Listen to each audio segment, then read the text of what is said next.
খারকোল পাতা রান্না করব। তো অনেকে এটাকে ঘ্যাটকোল বলে, আমরা এটাকে খারকোল বলি। কে কী নামে তোমরা পরিচিত আমি ঠিক জানি না, আমরা এটা ঘ্যাটকোলটার নাম শুনেছি, তো আমরা খারকোল পাতাই বলি। তো যাই হোক, খারকোল পাতাগুলো দেখো ভালো করে আগে কুচিয়ে নিচ্ছি, একটু ধুয়ে পরিষ্কার করে নিয়েছিলাম একবার, তারপরে ধুয়ে কুচি কুচি করে কেটে নিয়েছি। তারপর ডাঁটিগুলোও আজকে একসাথে করব। আর দেখো, আগে দেখতাম মা ঠাকুমারা মাছের সেই চিংড়ি মাছের মাথাগুলোকে খুঁটে খুঁটে রেখে দিত। চিংড়ি মাছের মাথাগুলো আমি রেখে দিয়েছিলাম, আর মাছগুলো দিয়ে অন্য কিছু জিনিস বানিয়েছিলাম। মাথাগুলো রেখে দিয়েছি, আর 7-8টা চিংড়ি মাছ রেখে দিয়েছিলাম। তো এটা দিয়ে খারকোল পাতাটা বাটা করব। খারকোল পাতার পাতা আর ডাঁটিটা আমি আজকে একসাথেই বাটবো। আমি একসাথে এর আগে বাটিনি, আলাদা আলাদা করেই বেটেছি, তো আজকে একসাথেই বেটে খাবো। তো যাই হোক, এবার ওই চিংড়ি মাছের মাথা আর 7-8টা মাছ আছে এর মধ্যে নুন হলুদ দিয়ে কিছু রসুন কাঁচা লঙ্কা একটু ঝাল করে বানাতে হবে, দিয়ে একটু আগে কড়াইয়ের মধ্যে টেলে নিচ্ছি, একটু তেল দিয়ে তারপরে কিন্তু টেলে নিচ্ছি। একটু ভালো ভাজা ভাজা হলে তারপরে আমি যে কুচি রেখেছি ডাঁটি আর পাতাগুলো সেটা এর মধ্যে দিয়ে দেবো, আর একটু পরিমাণ মতন নুন দিয়ে দেবো, সামান্য একটু হলুদও দেবো। এইভাবে করে খেয়ে দেখবে, দারুণ লাগে খেতে। ডাঁটি আর পাতাগুলো একসাথেই আজকে করে খাবো। তো যাই হোক, গরম গরম ভাতে এই বাটা খেতে কিন্তু দারুণ লাগে। কারা কারা খেয়েছো ডাঁটি আর পাতা একসাথে বাটা? না খেলে খেয়ে দেখবে, দারুণ লাগে। তো যাই হোক,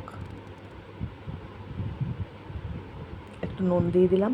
এবার দেখো, ঢেকে ঢেকে একদম এটাকে আমি প্রায় সিদ্ধ করে নেব। দেখো, আলাদা করে কিন্তু এর মধ্যে আমি জল দিইনি, পাতাগুলো দিয়ে যা জল বেরিয়েছে আর ধুয়েছিলাম তাতেই, সেই জলেই এটা হয়ে যাবে। দেখো, প্রায় কিন্তু এটা ভাজা ভাজা হয়ে গেছে। এবার এটাকে আমি ঠান্ডা করে নেব। নামিয়ে রেখেছি বেশ কিছুক্ষণ, এখন কিন্তু ঠান্ডা হয়ে গেছে।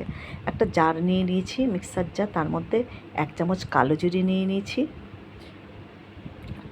1 চামচ কালো জিরে নিয়ে তার মধ্যে কিছুটা জল দেবো, সামান্য অল্প একটু জল দেব।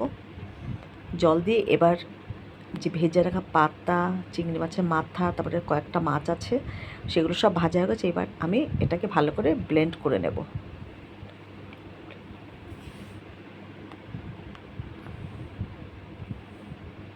এবার কড়াইয়ে বেশ খানিকটা তেল দিয়েছি। এবার দেখো কি সুন্দর করে এই যে আমি বেটে নিয়েছি। এবার তেলটা গরম হলে এবার বাটাটা এর মধ্যে দিয়ে দেব। তোমরা সামান্য একটু চিনি দিতে পারো এর মধ্যে, তো আমি আজকে চিনি এর মধ্যে দিইনি। খুব ভালো লাগে এই পাতা বাটা খেতে। যারা কখনো এই পাতা বাটা খাওনি তারা এভাবে বেটে খেয়ে দেখবে, দারুণ লাগে।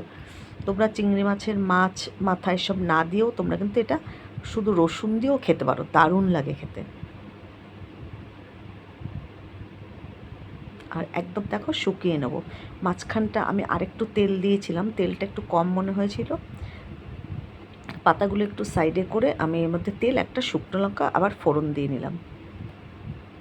এবার ভালো করে নাড়িয়ে চাড়িয়ে একদম বাটাটা পুরো শুকিয়ে যাবে, তখন আমি এটা নামিয়ে নেব।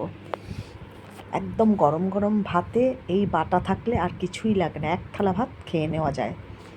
দেখো, খারকোল পাতা বাটা কিন্তু আমার একেবারে রেডি। দেখতে কত সুন্দর হয়েছে, খেতেও কিন্তু দারুণ লাগে। তোমরাও বানিয়ে খাবে।